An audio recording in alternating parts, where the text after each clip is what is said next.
didn't appreciate that salsa dancing would make it into the introductory remarks, but there you have it. So, hello, bonjour. As someone who fashions himself a linguist, I'm going to try out some other terms. Good dag, where bieve, and ulakut. I think it's important in terms of emphasizing inclusion that we start out with many different references. We've just heard from Vibeke about the Sami. I also included some greetings in Inuit, in Inuktitut, and it is very, very important in terms of the efforts we're trying to make as a government in participating in a conference like this to demonstrate those kinds of inclusive messaging. I'm here on behalf of a person who has hard shoes to fill. Her name is Nalini Jolie. She's the Minister of Canadian Culture, Canadian Heritage, who wanted to be here very much herself, but was unable to because of other commitments in Canada. And I stand here in her name. Donc je suis ici parmi vous autres au nom de Madame Nalini Jolie, the Ministre du Patrimoine canadien au Canada. I also want to personally thank the Norwegians who have put together such an incredible first ever Arctic Art Summit. Minister Hostad Helleland and her team, as well as the team led by Maria right here in Harstad, who have put together such an incredible format for us to exchange in ideas. And I appreciate you have now eaten, so I hope you're no longer still hungry. I appreciate you're getting talked to a lot. And the last thing maybe you want to hear about is a talking head who's a politician, who's not dressed very artfully, doesn't dance as well as Artur. But I do hope that there are some messages that I can convey to you in terms of Canada's position on how we feel about arts and culture, how we feel about the North, and what we're trying to achieve by participating here and learning from all of you. In terms of the other Canadians that are here, one of whom is about to speak just after me, I just want to acknowledge their presence. So Minister Monica El-Kayanuk is here, who is the Deputy Premier of Nunavut, as well as Okalik Igiziak, who is a Canadian, an Inuit woman, and the chair of the Inuit Circumpolar Council. And we are also here in large numbers. Many of you might be wondering, whoa, those Canadians they came in big numbers. We're not trying to swamp you, but we're trying to demonstrate to you that Canada takes this summit and this issue very, very seriously. And I think it's also important that we realize the significance of what Artur mentioned at the very outset. Today is the solstice day. Today is the longest day of sunlight in the Northern Hemisphere. We've experienced it. For those of you who were here last night at midnight, you saw that midnight sun. But on a day when we have the largest amount of sunlight, I think it is important, and we as a government think it is important, to shine a light on the Arctic, on circumpolar cooperation, and in promoting the human resources in the Arctic. And what I mean by that is something that was touched on earlier today, that people too often think about the wildlife or the natural resources or the oil and what is in the ground in terms of the Arctic. But we are talking about the people that populate the Arctic and giving power to their perspective and empowering their voice. And that is why we are here in such large numbers, because we are here as academics. You heard from Monsieur Chartier. We are here as political representatives. We are also here as people who are Indigenous, people who contribute to the arts, because we want to collaborate on many, many levels and share our experiences, but fundamentally to hear from you. But there's also a perspective that I want to give you that comes from Ottawa, from our leadership, from our government. So what is the government of Prime Minister Trudeau doing on these issues, and under the leadership of Minister Melanie Jolie? What we are doing is we are developing things such as an Arctic policy framework, which was announced last year. And I think the important message for you is not to get tied up in the terminology, but to understand that when we look at an Arctic policy framework, what we are doing is we are co-developing it with Indigenous territorial and provincial partners, people who live in the Arctic region, and allowing them to determine their own social, cultural, and economic future. And that co-development piece is critical. We've also engaged in different direct agreements with different members of our Indigenous populations. And our Indigenous populations include the Inuit, it includes people who are referred to as First Nations, and includes the Métis. And we have engaged in different direct relationships and agreements with all three of these bodies. Because we believe the most important way and effective way to advance our collective interests in the Arctic is through collaboration and through cooperation amongst the nations and the people who make the North their home. And I want to talk to you now about three sort of ideas about what we are doing in terms of arts and cultural policy in the Arctic and northern regions. Those ideas are reconciliation. The second is the idea of the economic role of arts and culture. And the third is the importance of cultural diversity in the digital age. Allow me as a prefatory comment to talk to you a little bit about Canada 150. You might have heard about this. Some of you might have thought, well, that's sort of, that's kind of fascinating that Canada has the 150th anniversary of Canadian Confederation. It's a moment of distinct pride for us, but I know for our European allies whose cultures and nations date for millennia, this may seem, a little bit maybe perhaps amusing. But what I want to say to you is that Canada's history is millennia old, as is your history here in Europe. And what I mean by that is that the land we call Canada, the land that some call Turtle Island, has been inhabited by Indigenous people for 15,000 years. And what we are doing when we talk about Canada 150 is we are talking about those significant contributions. And we are understanding and recognizing that much like here in Europe, the legacy of Canadian governmental policy with respect to Indigenous people has not been a great legacy.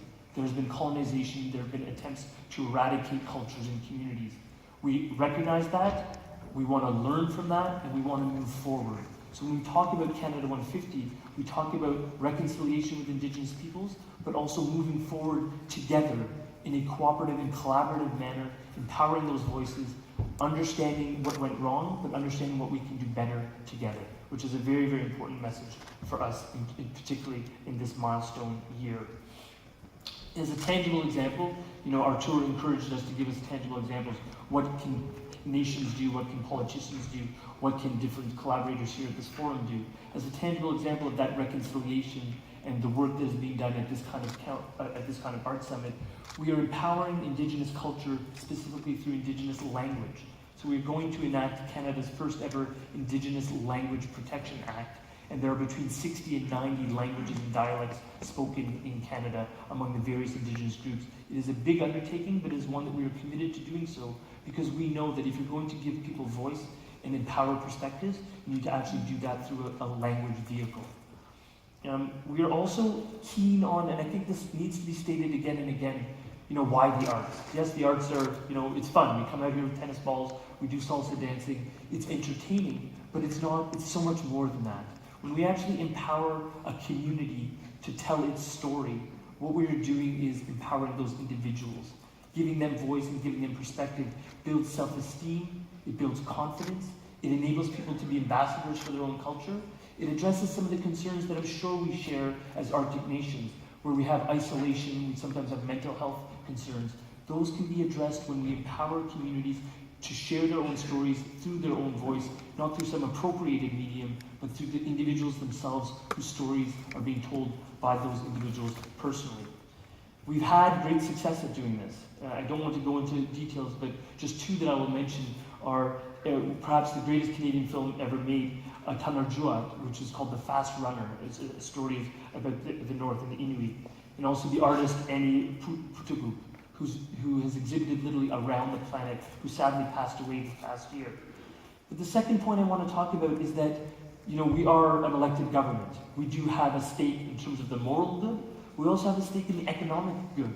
And that's something that I think all of the 8 nations here share, is that we believe in promoting the arts and promoting culture because it is an economic driving force. And I'll give you some statistics. In Canada, it actually accounts for 3% of our gross domestic product and 630,000 jobs that are related to the arts and culture industry. So if my numbers are correct, you basically take the entire population of Oslo, you put it to work in one industry. That's the Canadian arts and cultural industry. It's quite staggering in terms of that proportion, but we think it can grow even further because what we can cultivate in Canada can then be exported beyond Canada. Just in the north, it's worth $195 million and about 2,000 jobs. So what are we doing to promote this and to give some meaning to this kind of initiative? We're doing a few things. We are deliberately investing in Canadian culture.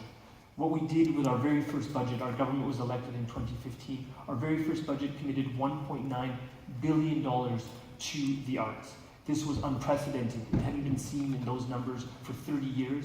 It is a leading position in terms of G7 nations, and we're proud of it. And we're proud that we're supporting different entities like the Canada Council. You had a great presentation here by Kirsten and the work that is being done in Norway by the National Arts Council here. That's the exact same sort of vehicle that we are funding in Canada. We have Stephen Loft here. I lost him. He's much more Natalie attired than I am. He's got a ponytail and some tattoos, but he's somewhere in the back here. And you'll see it there, Stephen. But he doesn't have to wear the political garb. He gets to dress sort of in a bit more sort of cool fashion. But Stephen is doing incredible work with Telefilm Canada, with partners that are right here at the summit, including promoting things such as an Arctic Indigenous Film Fund, where we can have collaboration between Canadians, we can have collaboration between Sami and people in Scandinavia, and work on empowering those Arctic Indigenous voices through the medium of film. And that's the exact kind of collaboration that we want to see. That's the kind of collaboration that we want to hear about. That's a collaboration that we want to work towards, as Vivica said, not just at this summit, but in future summits. And it's exciting to see so many national arts councils. I believe I have a series of meetings that are being arranged with a number of the different heads of these national arts councils, because that kind of collaboration is something that we'd like to work on. And it's something that Minister Jolie herself takes very seriously, because for too long, arts has been seen as simply, again, that entertaining medium, that moral medium, but we need to give it also an economic lens, because when you put the economics to it, it makes the case that much stronger. And that's something that we are working to promote. And the last area I want to talk about is this digital era. You had Artur here taking a selfie. They told us to get rid of our phones, so I'm not going to try and do the elaborate selfie. But I think the point that Artur is making is that we are in this digital age. You've got tremendous digital infrastructure here in Scandinavia. Kudos to you. The 4G coverage here is fantastic in Iceland, in Denmark, in Finland, in Sweden, in Norway. That's amazing. But it's not just about the digital infrastructure. It's about making sure that voices can be heard through that infrastructure. That voices and content is being created and that it is not being drowned out. And we think there's an opportunity there, because we need to make sure those voices are being created and those voices are being heard. And the world we're in is a different world when we're talking about the digital medium. When you talk about the online world, you've got algorithms that determine what you're going to see.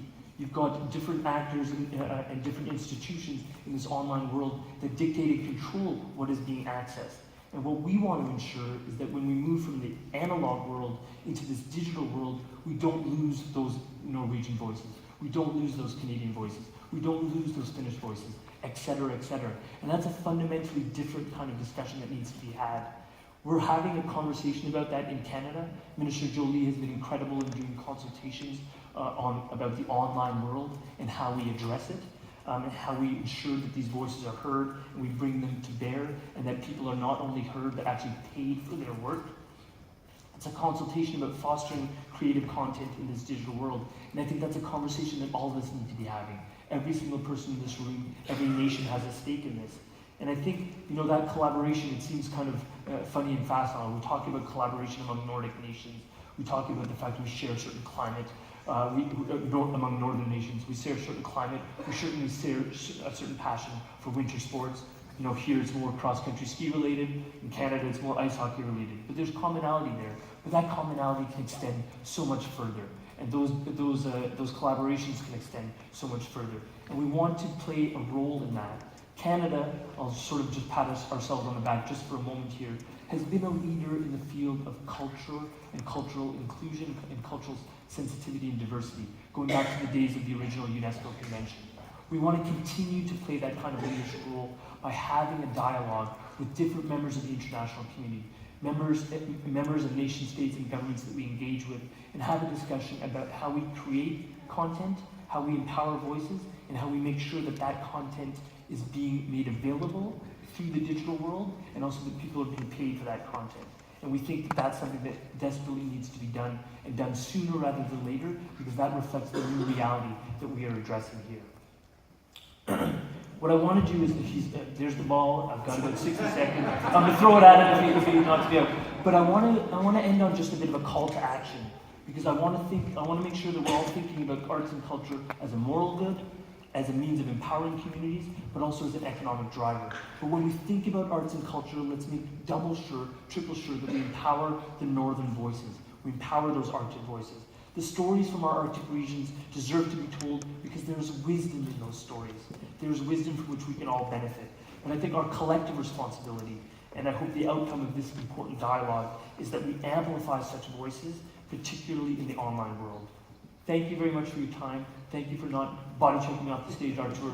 I look forward to speaking with you all. And I'll say again in my multilinguistic effort, merci. I'll say tak, giktu, kujalanik, And thank you very much.